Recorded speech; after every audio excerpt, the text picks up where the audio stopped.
I want you to just picture yourself sitting at your absolute favorite sushi bar. Oh, that's a good place to be. Right. You know, the exact vibe, Yeah. the warm glow of the lights, the quiet hum of conversation, the chef, you know, meticulously working behind the counter. Yeah, setting the scene perfectly. And you are looking down at a beautiful, vibrant orange slice of raw salmon.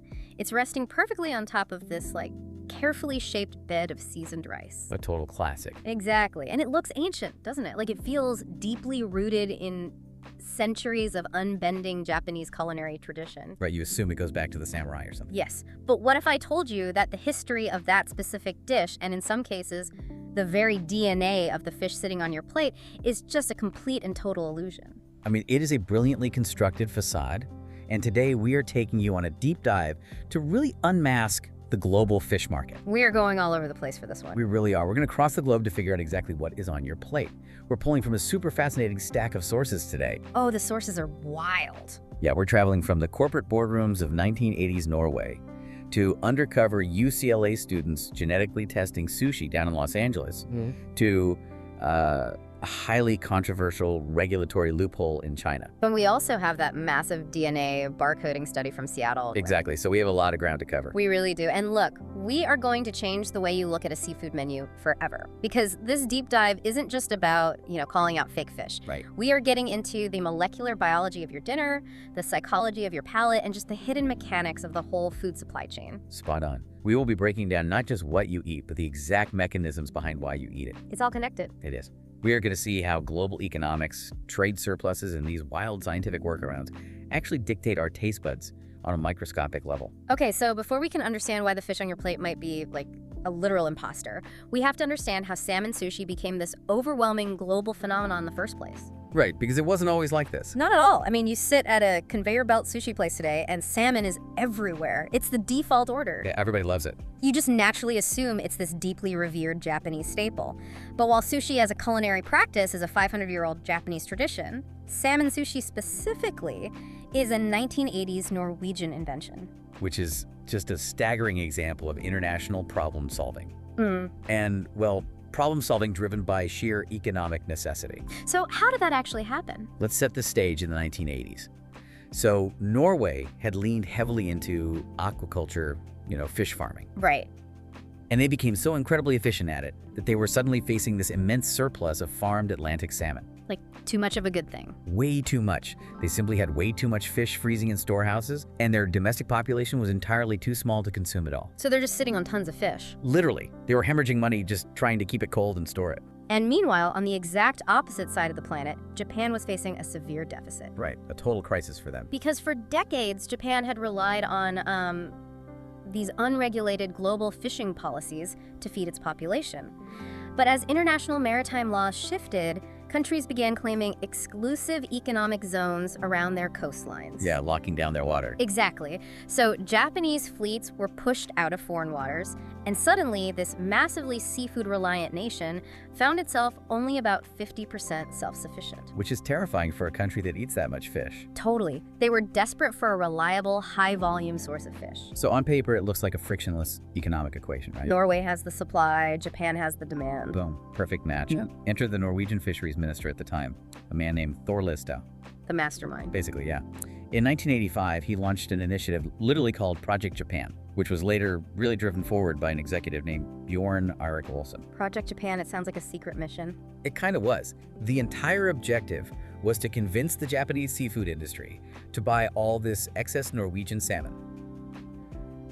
But when they arrived in Tokyo, they hit a profound cultural and biological roadblock. Wait, let me guess. The Japanese didn't want it. The Japanese flat out refused to buy it for raw consumption. Okay, let's unpack this, because Project Japan couldn't just drop millions of tons of fish on the market and expect people to eat it. It's like dropping a massive slow burn tech rollout on a consumer base that doesn't even want smartphones yet. That's a really good way to look at it. Right. And the Japanese refusal wasn't just them being stubborn traditionalists. They had a very legitimate, totally scientific reason for their disgust. They absolutely did. Historically, the Japanese only had access to wild Pacific salmon, and Pacific salmon are highly susceptible to carrying Anisakis nematodes. Which, for those who don't know, are parasitic worms. Yeah, literally parasitic worms that are incredibly dangerous to humans. Precisely.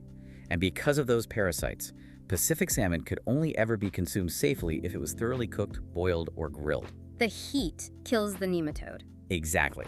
So the idea of taking a slice of raw salmon and putting it directly into your mouth was, to the Japanese palate at the time, completely unthinkable. Like eating raw chicken for us. Exactly like that. It smelled wrong, it looked wrong, and it carried the deep psychological weight of potential illness. You have to remember, the visual of orange fish inherently meant danger if it wasn't steaming hot. Which raises the ultimate marketing question for Norway. How do you actually get an entire culture to eat something they associate with literal parasites? Right, it's a huge hurdle. You can't just slap a discount sticker on it and hope they overcome a deeply ingrained survival instinct. Is it just the cheap price point that won them over? If we connect this to the bigger picture, it's about how global supply and demand completely re-engineered a nation's traditional cuisine through relentless, scientifically backed marketing. So they had to prove it was safe. Yes. The Norwegians had to systematically prove that their farmed Atlantic salmon was biologically fundamentally different from the Pacific salmon. Because it was farmed. Exactly. Because it was farmed in highly controlled sanitary ocean pens and fed a sterile diet, it never had the opportunity to ingest the intermediate hosts that carry those parasites. So biologically, the meat was pristine, no worms. No worms at all. But as you know, facts and biology alone don't just erase centuries of cultural habits overnight. Oh, definitely not. So Norway initiated what is honestly a masterclass in psychological rebranding. It really was. They realized that the Japanese word for salmon's sake was just forever tainted by the association with cooked, parasite-prone fish. People heard sake and thought, gross, I need to cook that. Right, the word itself was a liability. So they introduced an entirely new, imported word into the Japanese vocabulary, salmon. It was a complete linguistic clean slate. Just changing the word. Yes, by calling it salmon, they distanced their product from the traditional domestic fish and positioned it as a premium imported delicacy. It sounds fancy now. Exactly. And they plastered Tokyo with these pristine images of crystal clear Norwegian fjords, creating an immediate visual association with purity and cold, clean water. That rebranding strategy is so incredibly clever. It actually reminds me of what the American restaurant industry did with the Patagonian toothfish. Oh, the toothfish. Right, because the Patagonian toothfish is a rather ugly, super unappetizing sounding bottom dweller. Nobody wants to order a toothfish. Definitely not appetizing. But in the 1990s, a seafood wholesaler simply changed the name to Chilean sea bass. And suddenly it's luxury dining. Suddenly it sounded exotic and sophisticated, and people were willing to pay $50 a plate for it. Norway did the exact same thing by shifting the vocabulary to salmon. Exactly. But even with the new name and the beautiful advertising campaigns, the cultural friction was still immense. It took nearly 10 years of relentless lobbying for the concept to actually stick. 10 years of pushing fish. 10 whole years. Yeah. The true paradigm shift didn't actually come from a billboard, though. It came from corporate economics. Money talks. Always.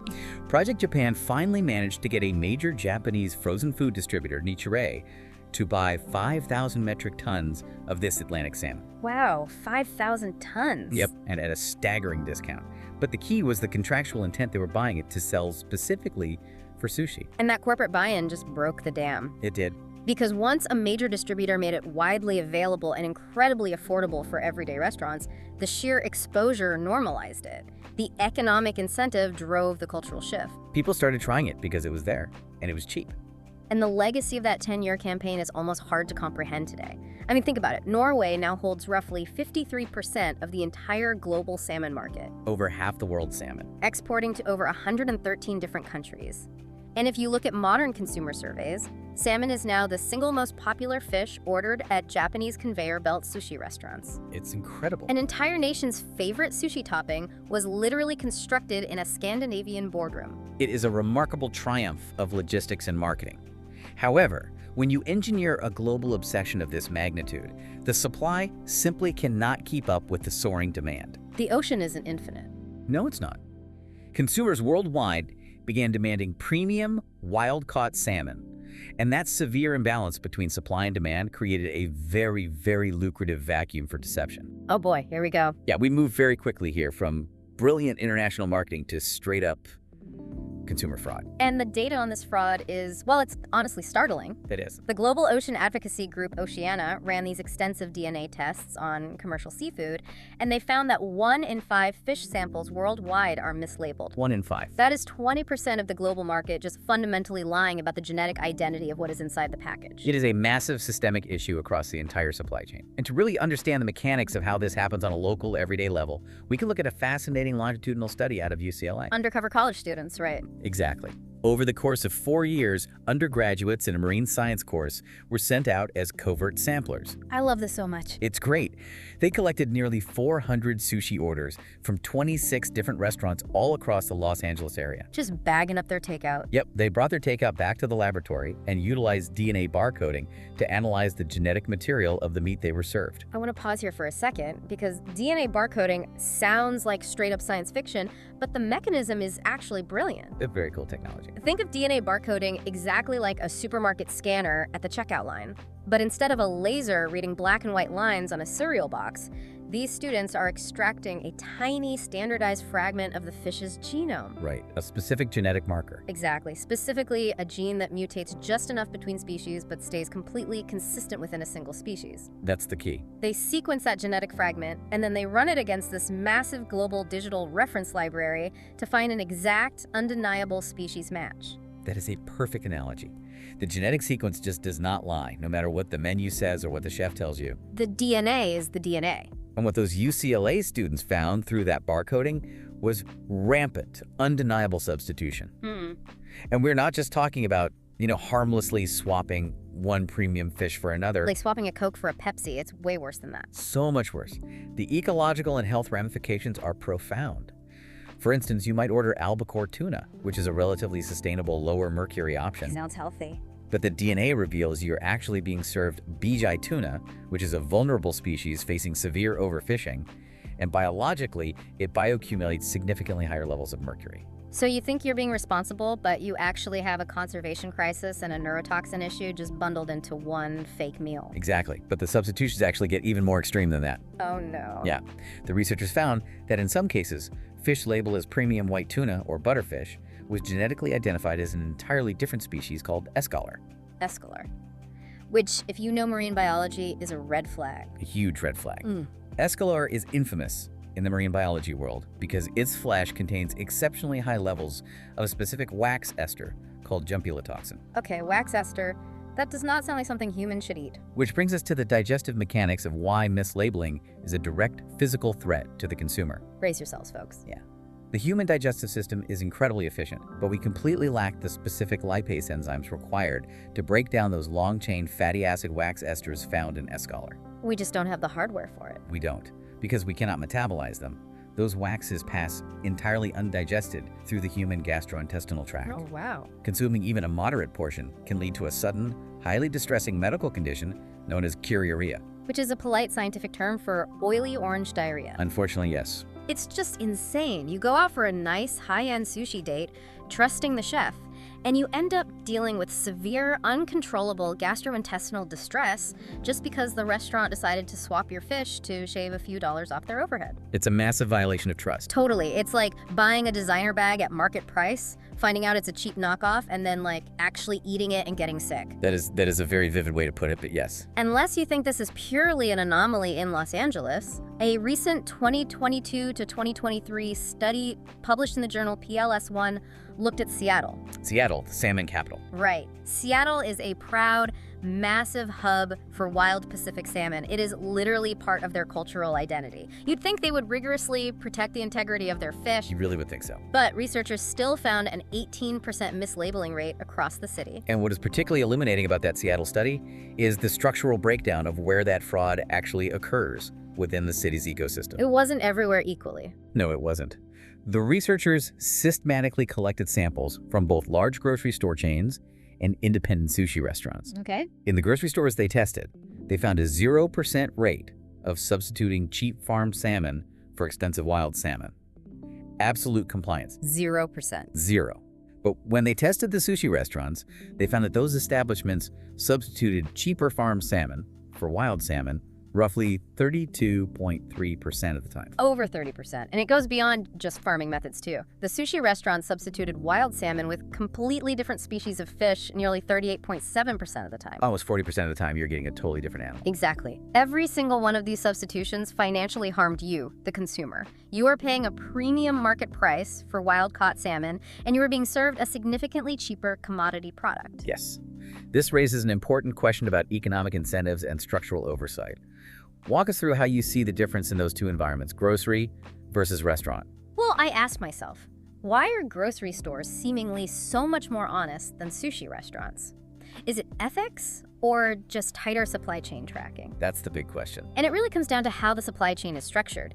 A major grocery chain operates with heavily centralized purchasing power. Right, huge corporate buyers. They have massive compliance departments, strict vendor contracts, rigorous digital tracking. If a national grocery chain is caught systematically committing genetic fraud on their seafood counter, they face catastrophic class action lawsuits. Millions of dollars in federal penalties. Exactly. Yeah. And a total collapse of consumer trust.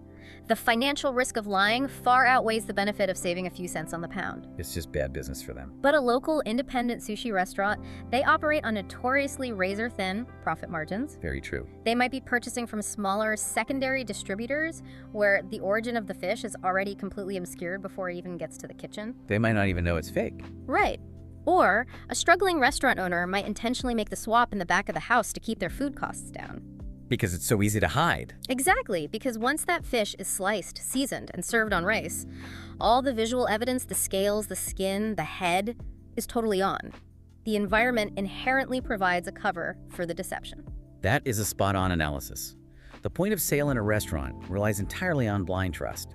And unfortunately, that trust is easily monetized. It's sad, really. It is. Now, in places like Seattle, the local government has actively tried to legislate this fraud away by passing strict municipal codes. Trying to fix the problem locally. Yes, requiring proper auditable labeling of wild-caught versus farm-raised fish. They're trying to tighten the net, so to speak. But while local jurisdictions in the United States try to battle the biology with strict laws, another part of the world took a radically different, almost philosophical approach to the problem. Oh, this is where it gets complicated. Because if you have a market that is too vast to monitor and you can't beat the fraudsters, you just change the rules to legalize the fraud. Which brings us to a highly controversial Yeah. and honestly fascinating regulatory decision in China. Let's get into it. In 2018, Chinese regulators, specifically the China Aquatic Products Processing and Marketing Alliance, or KPMA, officially ruled that rainbow trout could be legally labeled and sold to consumers under the broad umbrella term of salmon. Here's where it gets really interesting. This entire government ruling was actually sparked by widespread consumer vigilance. The people were paying attention. They really were. Buyers in China were getting suspicious of the fish they were being served. They started privately testing their seafood and realizing that an enormous volume of the premium salmon they were buying was actually domestic rainbow trout. And they were not happy about it. No, they took these findings to the government, rightfully expecting a massive crackdown on the deceptive vendors. Naturally. But instead, the government essentially pulled out a dictionary and redefined what the word salmon even meant. The government's defense was strictly lexical, rooted heavily in scientific taxonomy. Taxonomy, right. Yeah, taxonomy is simply how biologists classify and organize living organisms into hierarchical categories. Family trees for animals. Exactly. Yep. Both true salmon and rainbow trout belong to the exact same broader taxonomic family of fish known as the Salmonidae family. Okay, I see where this is going. Therefore, the Regulatory Alliance argued that salmon didn't need to refer to a specific species at all. It could be legally utilized as a shorthand, categorical umbrella term for the entire Salmonidae family. Just a blanket term. Yes, they did concede a slight packaging distinction, mandating a rather inconspicuous label that reads salmon, and then in parentheses, rainbow trout. Which feels incredibly disingenuous. That is like a pet store selling you a house cat and labeling it feline lion. Yeah, Just because they technically share the same taxonomic family. that's a great analogy. It completely ignores the reality of what the consumer implicitly expects they're paying for. Absolutely. And beyond just feeling financially cheated, there is a very real, severe biological danger in swapping these two fish. The health risks are significant here. Because true salmon are anadromous, meaning they spend significant portions of their lives in saltwater oceans. Rainbow trout are freshwater fish. And that changes everything. It really does. The biological mechanics of parasites in freshwater fish make them uniquely dangerous for raw consumption. And that precise biological distinction is exactly what fueled the massive public outrage. People knew it wasn't safe. The safety profile of sashimi is heavily dictated by the salinity of the water the fish was raised in. It comes down to a process called osmoregulation. Okay, break that down for us. So parasites that thrive in deep saltwater ocean environments often dehydrate and die when they are suddenly introduced to the much less salty environment of the human digestive tract. Because we aren't filled with ocean water? Exactly. They are not adapted to our internal biology. However, parasites that thrive in freshwater rivers and lakes are already adapted to an osmotic environment that is much closer to the internal salinity of the human body. Oh, that makes sense. Therefore, freshwater parasites like broad tapeworms can comfortably survive our stomach acid and just set up shop in our intestines. Ah, that's horrifying. It is. This is why it is a nearly universal culinary rule that freshwater fish should never be eaten raw. Exactly. The biology doesn't care about a government's lexical loophole. A tapeworm doesn't read the label. Very true. But, to give a full impartial view of the debate, the China Fisheries Association aggressively defended the new practice. They definitely push back. They argued that the risk of parasites isn't just about water salinity, but about the specific breeding conditions. The farming environment. Right. They stated that the rainbow trout being sold as salmon are meticulously quarantined, fed heat-treated, hygienic diets, and raised in highly controlled domestic environments. Similar to the Norwegian argument, actually. Exactly the same logic. Their argument was that the sterility of the modern aquaculture facility makes the trout perfectly safe for raw consumption, regardless of whether it was raised in fresh water.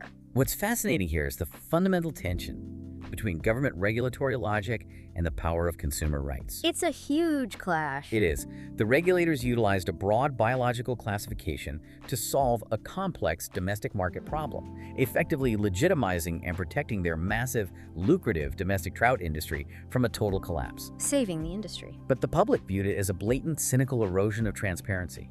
It sparked an overwhelming wave of anger on Weibo, which is China's massive social media platform. People were furious. The hashtag rainbow trout becomes salmon began trending with millions of views, with users just mocking the government's taxonomic gymnastics. And you just have to step back and look at the incredible historical irony of this entire situation. It's really wild to compare. Think back to the Japanese in the 1980s.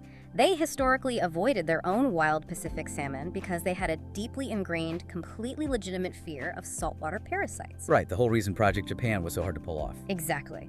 Now, nearly 40 years later, consumers in China are facing actual, documented parasite fears from freshwater trout that is being legally disguised as salmon by their own government. It's wild. We have essentially come full circle, replacing one biological anxiety with an even more complicated, heavily legislated one. It is a profound evolution. It really highlights how the definitions of the food we consume are rarely a reflection of biological reality or historical tradition. They're just labels. They are dynamic constructs. They're constantly being negotiated by global trade pressures, marketing campaigns, and the practical limits of supply chain enforcement. Wow, we've covered some incredible ground today on this deep dive. We really have. Let's recap the journey of your dinner. That beautiful, seemingly ancient slice of salmon sushi you love. It was essentially engineered into existence by 1980s Norwegian politicians who were just looking for a clever way to offload a massive commercial surplus. A total marketing invention. And today, when you go to an independent sushi restaurant and pay top dollar for wild Pacific salmon, there is a shockingly high chance you are eating a farmed imposter. Or escaler. Or even a completely different wax-filled species that your body literally cannot digest. And depending on where you travel in the world, that fish might literally be a freshwater trout, legally masquerading as its ocean-dwelling cousin through a carefully crafted taxonomic loophole. The menu is a legal document, a marketing pitch, and a biological mystery all rolled into one. So what does this all mean? Well, it leaves us with a compelling, almost unsettling question about the authenticity of everything we consume on a daily basis. I'm almost afraid to look in my fridge now. Right. If our deep-seated cultural reverence for salmon sushi was completely manufactured by a 1980s international trade surplus, and if our local restaurant menus are currently full of genetic imposters hiding in plain sight behind a chef's knife, what other ancient traditional foods in our daily diets are actually just modern marketing illusions waiting to be exposed? Oh, wow. Are the foundational staples we consider to be untouchable cultural heritage actually just the lingering result of a boardroom strategy from 30 years ago? It really makes you second-guess the origin story of literally everything sitting in your pantry right now. It definitely changes your perspective. Well, thank you for joining us on this deep dive. We hope we've given you a lot to chew on. Pun intended. Maybe just a little. Keep questioning the world around you. Keep looking for the biological facts behind the marketing. And maybe ask a few more questions the next time you sit down at the sushi bar and look at that vibrant orange slice of fish.